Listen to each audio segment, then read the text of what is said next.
हरि ओम हरिहर। वंदे मातरम, वंदे भारतम, वंदे खिल विश्वम। सज्जनों, आज हम चर्चा करेंगे अपनी प्राचीन आश्रम व्यवस्था और गुरुकुल प्रबंधन पर, गुरुकुल की महत्ता पर और आज उसकी प्रासंगिकता पर और तत्कालीन उसकी महत्ता और प्रासंगिकता पर। इसीलिए आज मैं आपके सम्मुख प्रस्तुत हुआ हूँ कि इन बातों की आज क्या प्रासंगिकता है, तब क्या प्रासंगिकता थी, कैसे ये व्यवस्था कालांतर में ध्वस्त हुई, इसके ध्वस्तीकरण के पीछे की क्या मानसिकताएं थीं, क्या विमर्श थे, क्या उद्देश्य था। इन बातों को यदि हम समझेंगे तो भविष्य में भारत के पुनर्निर्माण के इस महायज्ञ में, इस महायाग में, इस महाआंदोलन में हम अपनी भूमिका सुनिश्चित कर सकते हैं। अपने उद्देश्य की प्राप्ति के साथ साथ राष्ट्रीय लक्ष्य की प्राप्ति के लिए भी थोड़ा सा अंशदान ही सही, अल्प योगदान ही सही, हम राष्ट्र के लिए, राष्ट्र की रक्षा के लिए, राष्ट्र की अस्मिता के लिए, राष्ट्र की एकता और अखंडता की अक्षुण्णता के लिए हम यथासंभव प्रयत्न कर सकते हैं। आश्रम व्यवस्था हमारे यहाँ की इतनी वैज्ञानिक, इतनी मनोवैज्ञानिक व्यवस्था थी कि आप उसके पीछे के मंतव्य को समझेंगे, उसकी उपयोगिता को समझेंगे तो आपको अत्यंत हर्ष होगा, अत्यंत आनंद होगा और आप इसकी रक्षा, सुरक्षा, संरक्षा के लिए कटिबद्ध, प्रतिबद्ध और सन्नद्ध होंगे। हमारा आश्रम, हमारा समस्त भारतीय जीवन 4 भागों में बटा था। ब्रह्मचर्य आश्रम, गृहस्थ आश्रम, वानप्रस्थ आश्रम और संन्यास आश्रम। ब्रह्मचर्य आश्रम 25 वर्ष की अवस्था तक विद्याध्ययन करने का काल होता था। इसमें विद्यार्थी गुरुकुल जाता था, गुरुकुल में अध्ययन करता था और अध्ययन के उपरांत वह गृहस्थाश्रम में प्रवेश करता था, अर्थात 25 वर्ष की आयु में विवाह होता था और इसके उपरांत वह गृहस्थ आश्रम के दायित्वों का निर्वहन 25 वर्ष तक करता था, अर्थात 50 वर्ष की अवस्था में वो अपने हुए 24-25 वर्ष के पुत्रों को, युवा पुत्रों को घर गृहस्थी का दायित्व देकर वो अपने आप को सीमित कर लेता था साधना के लिए, स्वाध्याय के लिए, सत्य के अनुसंधान के लिए। और 25 वर्ष तक साधना के लिए वो जो निरंतर अभ्यास करता रहा है, उसके पश्चात संन्यास ग्रहण करने की व्यवस्था है, अर्थात 75 वर्ष की आयु में संन्यास आश्रम हो जाता है। इस प्रकार से जीवन का प्रबंधीकरण किया गया था, जीवन को व्यवस्थित किया गया था कि तनाव, कुंठा, हताशा, निराशा नाम के इन दुर्गुणों का, इन कुत्साओं का, इन व्यथित कर देने वाली परिस्थितियों का पहले से ही समूलोच्छेद कर दिया जाता था। इस समूलोच्छेदन में होता यह था कि आज की भांति नहीं था कि व्यक्ति अपने घर में ही रहता है, घर से बाहर नहीं जाता। और आज इसीलिए ये समस्या हुई है, ओल्ड हाउसेस खुल रहे हैं, वृद्धाश्रम खुल रहे हैं। ये जो तत्कालीन आवश्यकता थी, आज की भी वही आवश्यकता है।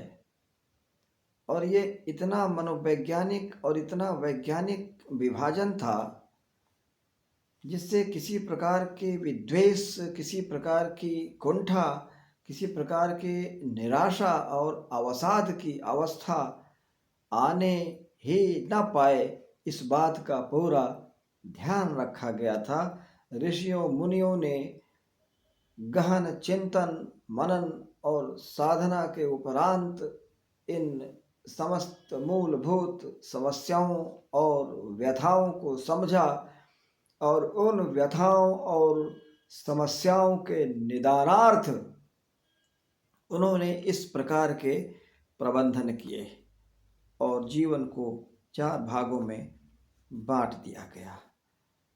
आज वह हमारी सारी प्राचीन सुदृढ़ व्यवस्था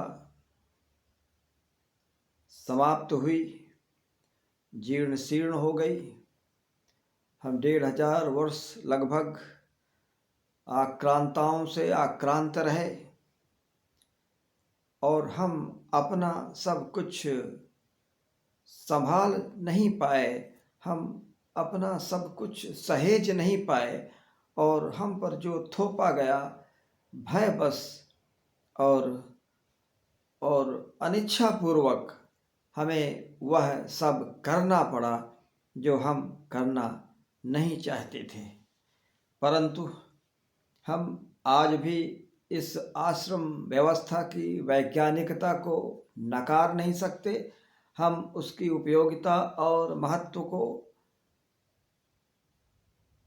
नकार नहीं सकते, क्योंकि आज भी यह उतना ही उपादेय, उतनी ही प्रासंगिक और उतनी ही आवश्यक है। कैसे, इस पर हम थोड़ी चर्चा करते हैं। अब उदाहरण के लिए आप देख लीजिए कि 25 वर्ष तक विद्यार्थी गुरुकुल में रहता था। गुरुकुल क्या था? विद्यालय था। गुरुकुल के 4 घटक होते थे: पाठशाला, पाकशाला, गौशाला और यागशाला। पाकशाला किचन, रसोई, भोजनालय, मेस। और पाठशाला जहाँ शिक्षण प्रशिक्षण होता। गौशाला, यदि आश्रम में गुरुकुल नहीं है, आश्रम में गोकुल नहीं है, गुरुकुल और गोकुल जहाँ दोनों होंगे वहाँ पाकशाला भी होगी तो पाठशाला भी चल पाएगी, क्योंकि कहा गया है कि भूखे भजन न होए गोपाला, ये लो अपनी कंठी माला। तो आश्रम 4 स्तंभों से निर्मित होता है। पहला पाठशाला, दूसरा पाकशाला अर्थात किचन, तीसरा गौशाला, गाय पाली जाती हैं, गोवंश वर्धन होता है, दुग्ध का उत्पादन होता है, समस्त गुरुकुल के बच्चे भरपेट दूध पीते हैं और दूध पीने के बाद पूरा युद्ध कौशल, प्रबंधन कौशल,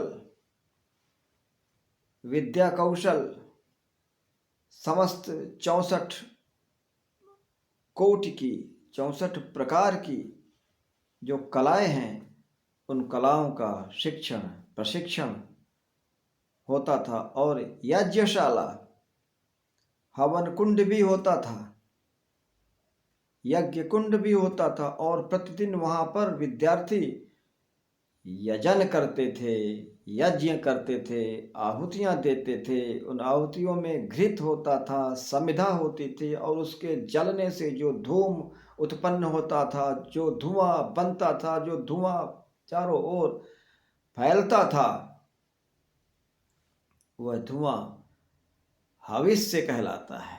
देवता लोग सीधे भोजन नहीं ग्रहण करते, वो घृत की आहुतियों से निकले हुए धुएं को ही अपना आहार बनाते हैं और उसी को वेदों में हविष्य कहा गया है। भगवान को नैवेद्य लगाते हैं, मंदिर में भोजन बना के मंदिर में रख देते हैं, आधे घंटे वहाँ रखते हैं, फिर उस भोजन को लाते हैं और पूरे भोजन में उसको मिला देते हैं, तब वो प्रसाद हो जाता है। और वहाँ मंदिर में इसलिए रखा जाता है क्योंकि वहाँ पर जो ब्रह्मांडीय ऊर्जा का संघनन है, जो कॉस्मिक एनर्जी का कंसंट्रेशन है, उस कंसंट्रेशन के नीचे जब भोजन को रखा जाता है तो वो भी उस महाप्राण, उस महा ऊर्जा से भर उठता है और पूरा का पूरा भोजन बहुत ही सशक्त, आरोग्यकारी, निरोगता देने वाला बन जाता है।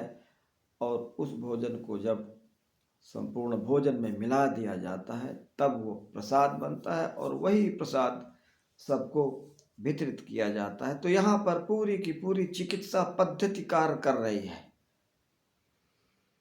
कॉस्मिक एनर्जी से चार्ज्ड हो जाता है भोजन। और देवताओं की उपासना में सभी पात्र तांबे के होते हैं, पीतल के होते हैं, फूल धातु होती है, अर्थात कई धातुओं का जो मिश्रण होता है उसको फूल धातु भी बोला जाता है, उसके पात्र होते हैं।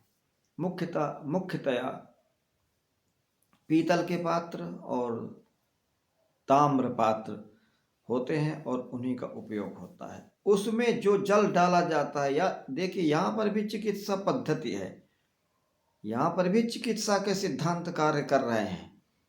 कुछ लोग कहते हैं कि अंधविश्वास है, हम अल्मुनियम में पी लेंगे, लोहे के बर्तन में पानी पी लेंगे, फूले का ही क्यों चाहिए, तांबे का ही क्यों चाहिए, पीतल का ही क्यों चाहिए, और सस्ती धातुओं के उपयोग से हम कार्य चला सकते हैं।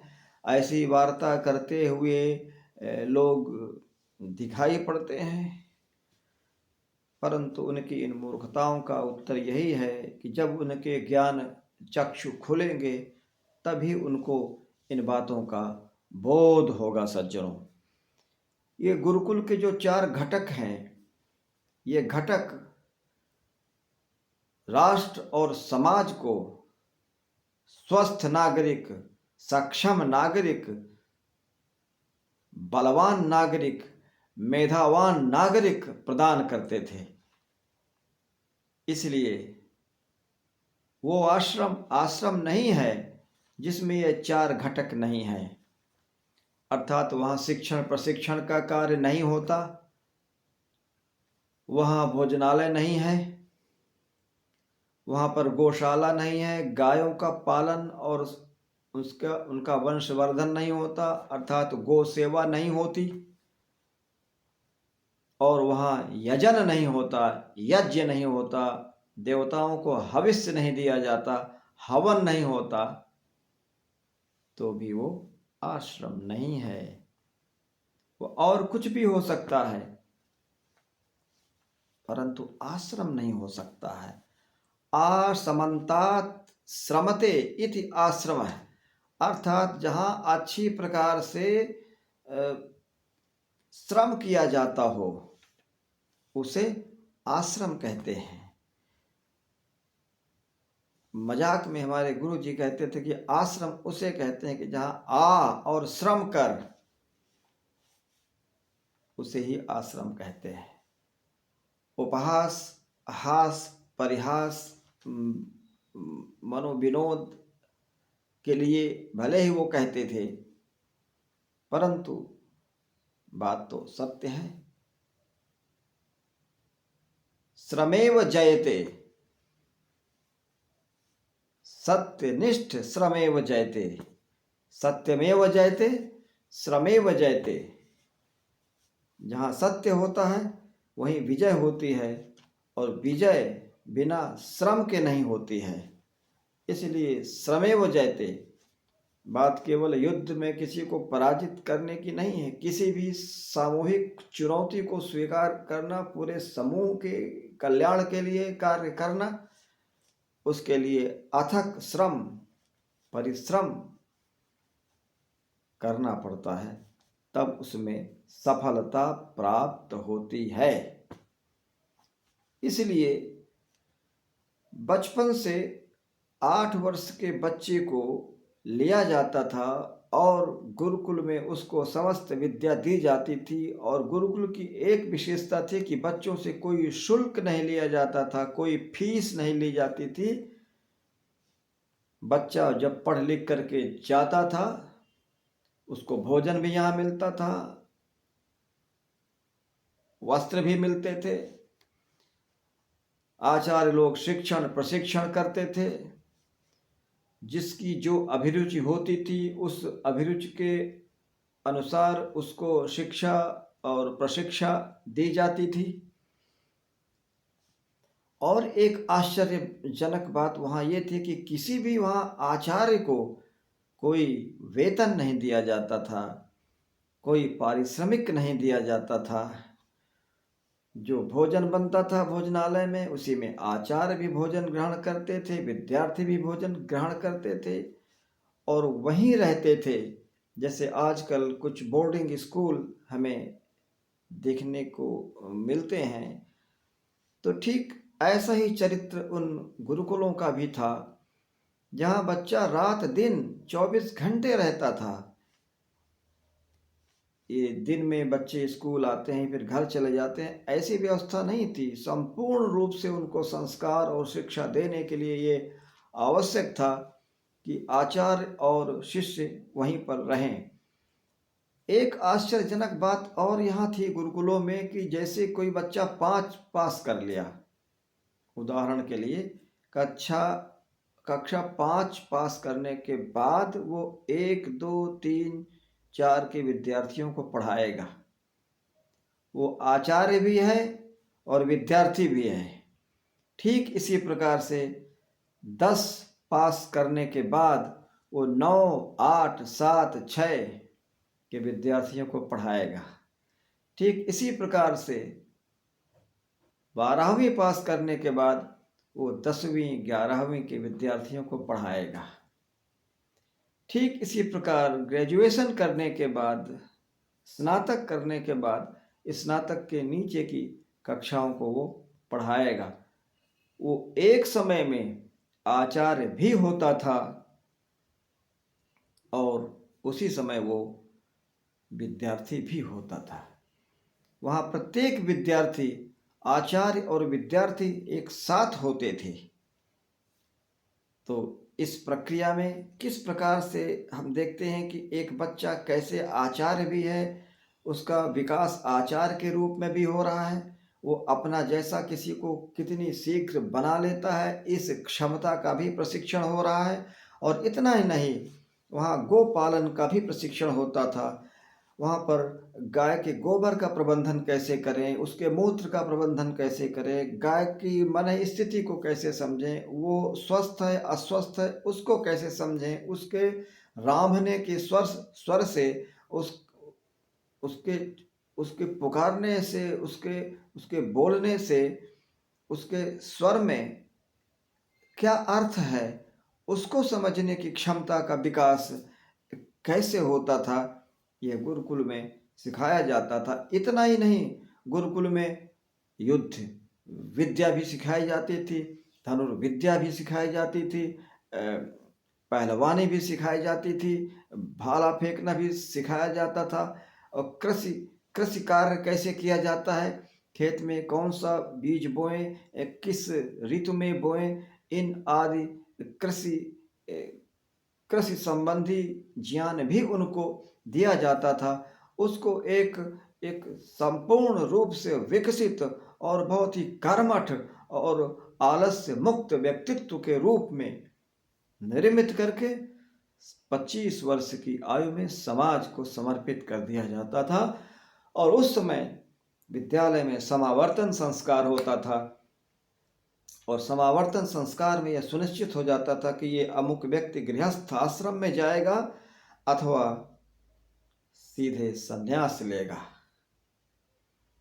जो लोग सीधे संन्यास लेते थे उनको योग सूत्र, ब्रह्म सूत्र पढ़ाया जाता था, परंतु जो गृहस्थ आश्रम में प्रवेश करता था उसको काम सूत्र भी पढ़ाया जाता था, तो योग सूत्र भी पढ़ाया जाता था और ब्रह्म सूत्र भी पढ़ाया जाता था। वो गृहस्थ आश्रम में रहते हुए भी किसी ऋषि की भांति जीवन व्यतीत करे, एक तपस्वी की भांति जीवन व्यतीत करे, और घर का अनुशासन, आसपास का अनुशासन और प्रभाव इस प्रकार से बना कर रखे कि वहाँ पर सृजन ही सृजन हो और सत्यनिष्ठ लोग बने और उनसे प्रेरित होकर लोग सज्जन और भद्र व्यक्ति बने। ये थी गुरुकुल की महिमा। लॉर्ड मैकाले ने अपने आर्टिकल में लिखा, और जो कि उसने 1835 के संसद के अपने अधिवेशन में उसने कहा भी कि भारत में मुझे कोई एक भी ऐसा व्यक्ति नहीं मिला, मैंने पूरे भारत का भ्रमण किया, वहाँ पर कोई भी एक व्यक्ति ऐसा नहीं मिला जो चोर हो और भिखमंगा हो। 1835 में वो लिखता है। तो प्रश्न उसने वहाँ संसद में यह उठाया कि जिस देश का कोई व्यक्ति चोर नहीं है, जिस देश का कोई व्यक्ति भिखमंगा नहीं है, जिस देश के लोग इतने स्वाभिमानी और इतने नैतिक हैं, इतने सत्यनिष्ठ हैं, इतने ईमानदार हैं, इतने ऑनेस्ट हैं कि उन पर हम बहुत अधिक समय तक उनको अनुशासित नहीं रख सकते, बहुत अधिक काल तक हम उन पर शासन नहीं कर सकते, क्योंकि ऐसे लोग बहुत ही खुददार और बहुत ही वीर होते हैं। वो अपने पे आ जाए तो वो क्या न करें। और ब्रिटिश की सत्ता ने भारतीय युवाओं, भारतीय सैनिकों के बल से इतने सारे देशों में शासन किया, तो भारत के सैनिकों के शौर्य से भी वो भली भांति परिचित थे। इसीलिए वो भयभीत रहते थे कि कहीं ये हमारे विरुद्ध विद्रोह न कर दें, इस बात से बड़े सतर्क रहा करते थे। तो उसने ये परामर्श दिया कि इनकी शिक्षा व्यवस्था को हम ध्वस्त कर दें तो ही हम इन पर शासन कर पाएंगे, अन्यथा इन पर शासन करना बहुत कठिन होगा। और इसी कारण जो मैकाले था, वो मैकाले विलियम एडम का वो उसके अधीन कार्य करता था। अब आप इसी से आप अनुमान लगा सकते हैं कि 1840 में ये इनकी नीति बनी। ब्रिटिश एजुकेशन पॉलिसी जब आई 1840 में आई, और उसने गुरुकुलों को नष्ट करने की प्रक्रिया आरंभ की। आपको जानकर आश्चर्य होगा कि उस समय हमारे देश में 7,50,000 गुरुकुल थे, और उस समय अर्थात उस समय कोई ऐसा गांव नहीं था जहां गुरुकुल ना हो। प्रत्येक गांव में गुरुकुल था। छोटे गुरुकुल थे, बड़े गुरुकुल थे। कई गुरुकुल तो 20-20 हजार छात्रों की भी गुरुकुल थे। तीर्थराज प्रयाग में महर्षि भारद्वाज का जो आश्रम था, जहाँ भगवान राम गए थे, वो उस समय 12,000 विद्यार्थियों का गुरुकुल था, जहाँ के विद्यार्थी आचार्य भी हुआ करते थे और विद्यार्थी भी हुआ करते थे, और विद्यार्थी पूरी विद्या प्राप्त करने के उपरांत अंत में गुरु से कहता था कि मैं क्या गुरु दक्षिणा दूं। तो गुरु कहते थे तो यहाँ से जा, इस विद्या का प्रचार कर, सत्य निष्ठा का जीवन जी, यही तेरी गुरु दक्षिणा है। जब धन कमाना, जब तेरे पास बहुत धन हो जाए तो जो तेरी इच्छा हो तो आश्रम की अपना सेवा कर देना। तो ये हमारी भारतीय परंपरा थी, और आज हमें पुनः अब जागृत होने की आवश्यकता है। राम मंदिर बन गया, हमें ऐसे बहुत सारे गुरुकुलों की भी स्थापना करनी है, ठीक उसी प्रकार से जिस प्रकार से गुरुकुल हुआ करते थे। तो इतना बड़ा इंफ्रास्ट्रक्चर आज की शिक्षा व्यवस्था, जैसा कि आप सब लोग जानते हैं, एक धंधा बन चुकी है। वहाँ शिक्षा देना, प्रशिक्षण देना उसकी प्रधानता नहीं रही।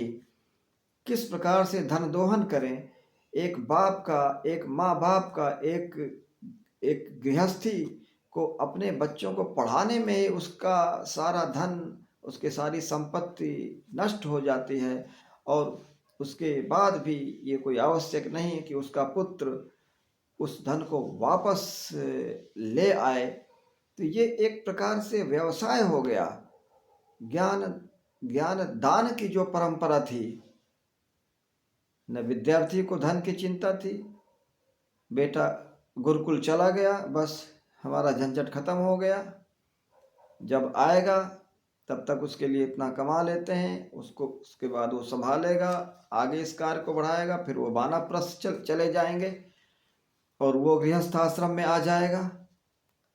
इस प्रकार से ऋषियों मुनियों ने प्रबंधन किया था कि प्रत्येक व्यक्ति को कम से कम तनाव हो, कम से कम अवसाद हो, कम से कम न्यूनतम से न्यूनतम त्रास या संत्रास हो, और सबका जीवन सुगम रहे, सबका जीवन सफल रहे। इसी मूल भावना को ध्यान में रखकर मैं आप सब युवाओं से अनुरोध करता हूं कि अब हमें पुनः गुरुकुलों की स्थापना करनी पड़ेगी और शिक्षा को निःशुल्क करना पड़ेगा, जिससे कि माता पिता के ऊपर इस आर्थिक बोझ का भी समाधान होगा। बच्चों को निश्चिंत भाव से, घर के प्रभाव से, अपने स्थान के प्रभाव से मुक्त रहकर एक शुद्ध और एक प्रेरक वातावरण में रखकर उनको शिक्षण प्रशिक्षण दिया जाए, यही सर्वोत्तम होगा। आज की चर्चा हम यहीं समाप्त करते हैं। आश्रम और गुरुकुल इतने उपयोगी रहे हैं, ये समाज के एक प्रकार से प्रोडक्टिव इंफ्रास्ट्रक्चर रहे हैं। यहाँ से जो प्रोडक्शन होता था वो पूरे राष्ट्र को, पूरे देश को, वयम राष्ट्रे जाग्रयामः पुरोहिताः पुरोहिताः पुरस्य हिते रतः इति पुरोहिताः। जो पुर के हित में रत है उसे पुरोहित कहते हैं। तो प्रत्येक क्षेत्र के पुरोहित हमें निर्मित करने हैं। आज के संदर्भ में यदि हम पुरोहित का अनुवाद करें तो पुरोहित का अर्थ होगा एक्टिविस्ट, एक कार्यकर्ता, नेतृत्व देने वाला,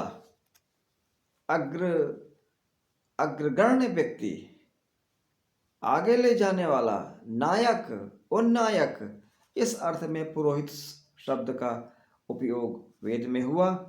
तो इसी पौरोहित्य निर्माण की कामना के साथ हम सब लोग गुरुकुल खोलने का प्रयत्न करें। गुरुकुल कैसे स्थापित करें, गुरुकुल की उस महान परंपरा को जो अभी तक विच्छिन्न थी उसको पुनर्जीवित कैसे किया जाए, इस बात को ध्यान में रखते हुए हमें अब सचेष्ट होकर, कटिबद्ध होकर कार्य करना पड़ेगा। वंदे मातरम, वंदे भारतम, वंदे अखिल विश्वम।